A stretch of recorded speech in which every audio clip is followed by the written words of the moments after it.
July is coming to an end and August is just beginning. We had a couple pickup orders this week and we made a bunch of mac and cheese for our last graduation party of the year. This is our week.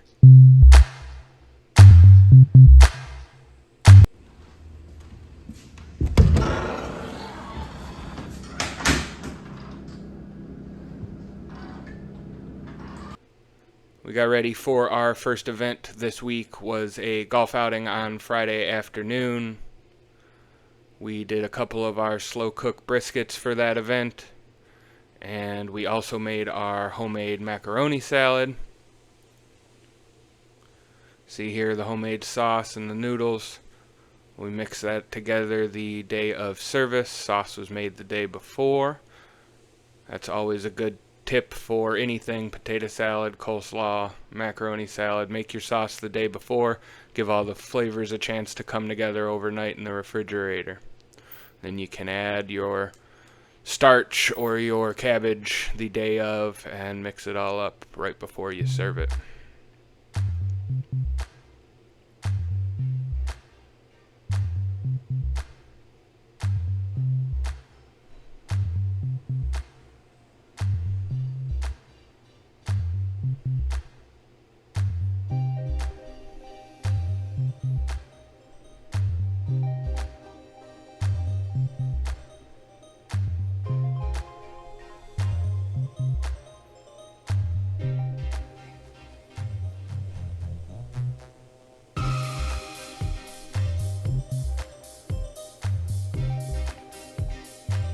We had boneless chicken breast sandwiches to go along with the brisket and macaroni salad. On Friday afternoon, we grilled the chicken at our place and delivered the meal out to the golf course. It was a small event, just about 60 people, so just under one full grill top of chicken on Friday.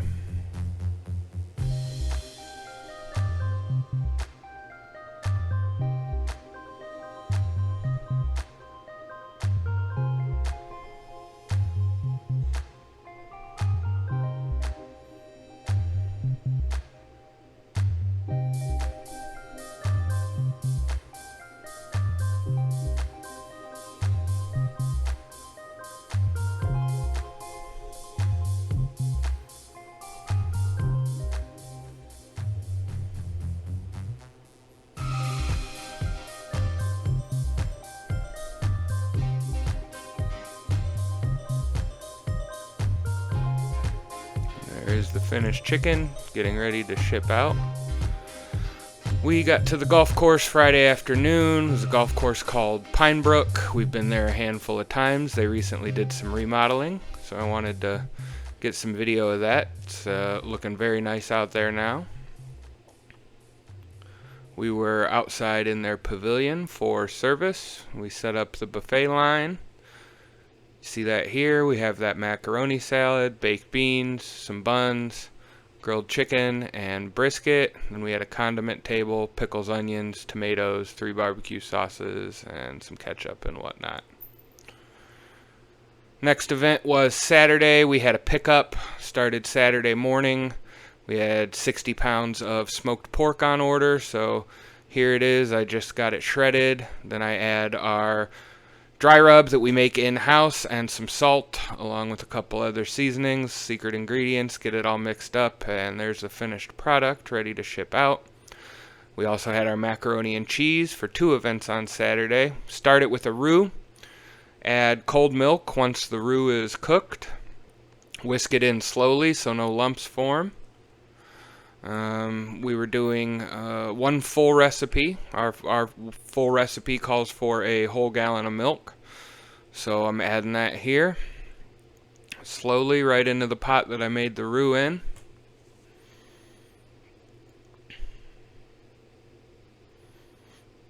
Try to add it slow enough so the milk heats up and the roux does not get cooled down. That way the roux is still hot and the milk is cold. Once that's in and stirred together, next step is to add some seasoning. I won't tell you everything we put in it, but there is salt and pepper, of course, a little garlic, and a couple other secret ingredients. That's what gives our cheese sauce its signature flavor. So I'm adding that here right into the pot with the roux and the milk in it. That milk is starting to heat up and starting to thicken as I do this, so kind of want to get through the seasoning part quickly.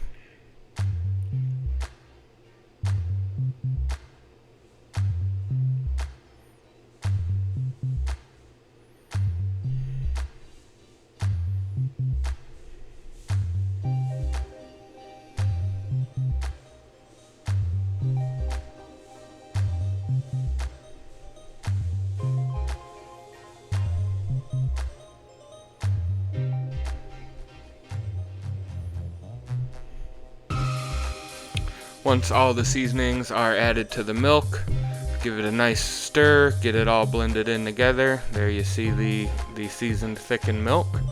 I go ahead and pour that into a bowl, and I make what I call the world's biggest double boiler. So we put the bowl of the cream sauce on top of a pot of boiling water, and I use an immersion blender to blend in cheese. So again, we're making one of our recipes here, so it's a whole gallon of milk. We're putting in 5 pounds of cheddar cheese. Want to add the cheese slowly, give it a chance to melt as it blends. If you do this, if you add the cheese too quickly, you'll wind up with a melted ball of cheese in the bottom of your bowl. So you want to add it slowly, a little bit at a time, blending the whole time, and that lets the cheese melt and distribute evenly, gives you a nice smooth sauce.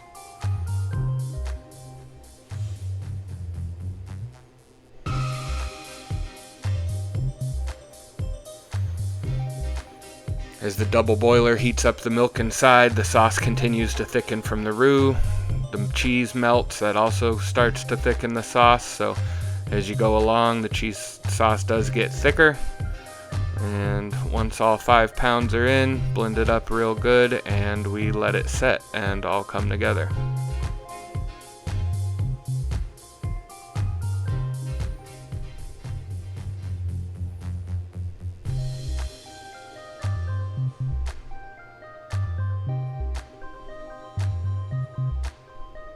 Let that cook for about half an hour. You see there it has a nice yellow color now. It's nice and smooth. All the cheese is melted in. And from there, it's time to add our noodles, which we cooked and cooled down before we started making the sauce. And like I said, this is a one batch recipe. This feeds about 100 people. Made 2 of these on Saturday, one for the pickup and one for a graduation party that we went to that evening.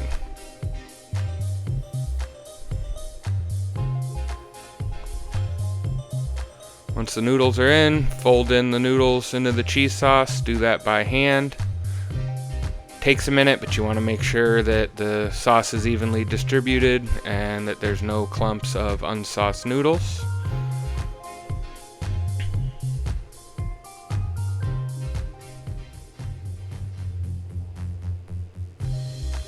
And there you see the finished product. That is our homemade macaroni and cheese. Takes a while, but it's one of those things that's just worth it making it from scratch.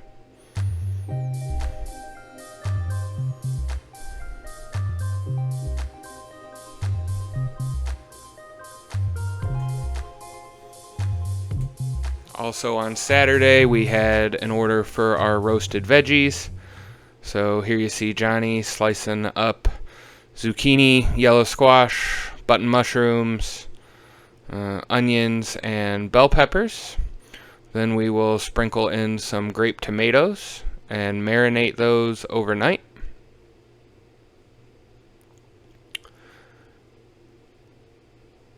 And once they've been marinated overnight, we spread them out on a sheet tray and pop them in the oven.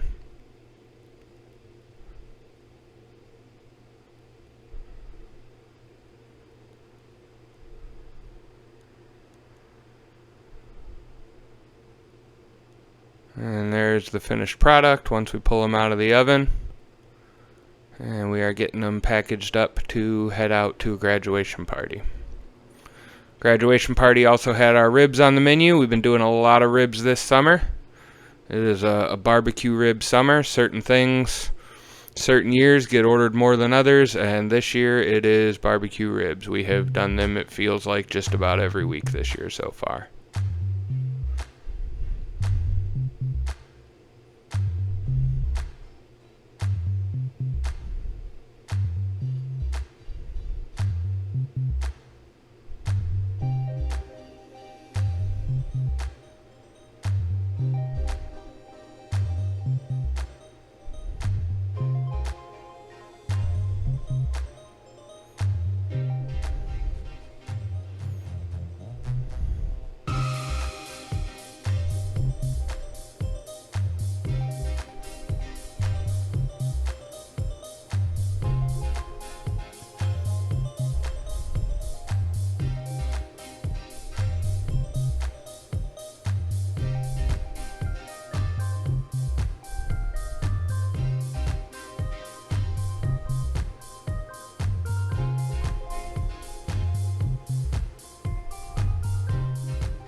You'll see a lot of people cut ribs, and when they put it down on the cutting board, the meat side is up. I like to put the meat side face down on the board.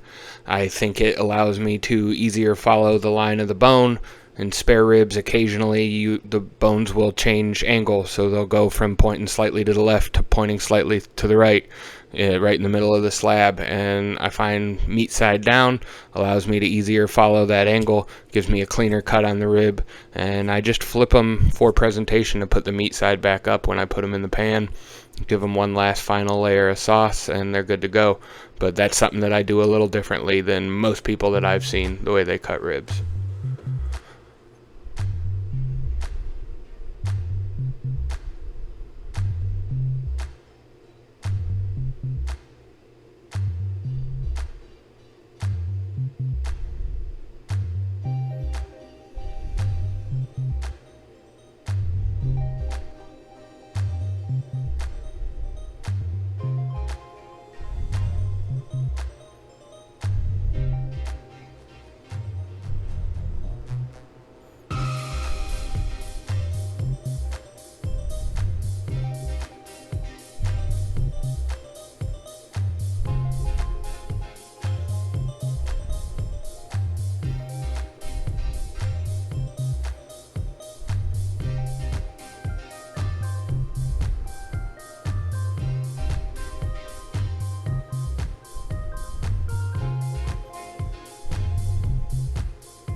One last final basting of sauce, and these ribs are ready to ship out.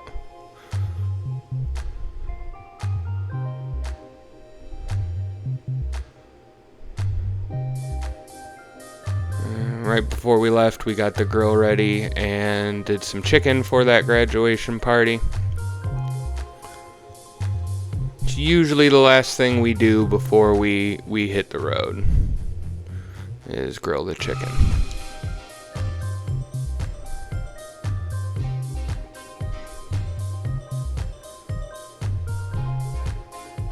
See here, a technique we call the 3-man weave, depending on the size of the event.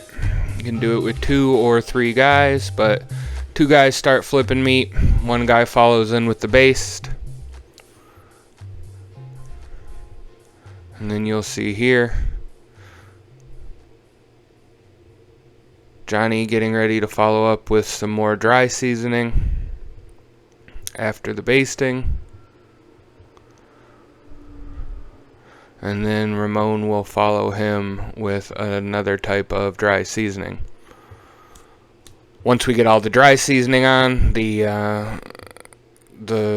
order is flip, baste with sauce, and lemon juice. So everyone kind of just knows what their role is, and we follow each other as we go along the grill, making sure each chicken gets nice dusting of seasoning, nice basting of sauce, and good squeeze of lemon juice.